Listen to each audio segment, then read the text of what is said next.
प्रवीणदादा गायकवाड हे एका कार्यक्रमासाठी जातात आणि तेथे भारतीय जनता पक्षाचे प्रदेश सचिव दीपक काटे व त्यांचे सहकारी प्रवीणदादा गायकवाड यांच्यावर हल्ला करतात, त्यांना मारहाण करतात, त्यांच्या अंगावर शाई फेक करतात आणि त्यांना मारण्याचा त्यांचा प्रयत्न असतो, पण त्यांचे सहकारी मध्यस्थी करून त्यांना वाचवतात। आता लगेचच प्रसार माध्यमाच्या बातम्या येतात। बातम्या कशा आहेत की शिवप्रेमींनी संभाजी ब्रिगेडचे प्रदेश अध्यक्ष आदरणीय प्रवीण गायकवाड यांच्या तोंडाला काळं फासलं, म्हणजे किती आसुरी आनंद होत होता यांना। आता माझा प्रश्न आहे सर्व पत्रकारांना, सर्व संपादकांना आणि महाराष्ट्राने सुद्धा याचा विचार केला पाहिजे, या संपादकांना कोणी सांगितलं की हल्ला करणारे शिवप्रेमी होते? त्याचा आधार काय आहे? जर दीपक काटे सर्व महाराष्ट्राला माहित आहे, महाराष्ट्राला परिचित आहे, हा दीपक काटे भारतीय जनता पक्षाच्या युवा मोर्चाचा प्रदेश सचिव आहे आणि त्याची ओळख एवढीच नाही आहे की तीन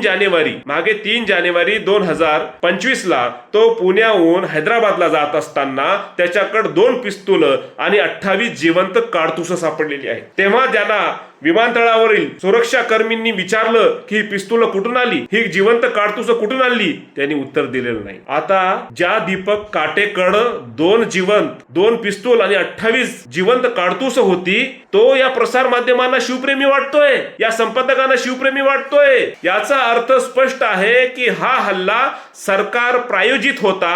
या माग कुठं ना कुठं सरकारमधल्या मंत्र्याचं एक पाठराखण आहे आणि प्रसार माध्यमांना ही बातमी पुरवणारी ही तीच यंत्रणा आहे ज्यांना ही हत्या किंवा हे कट घडवून आणायचं होतं।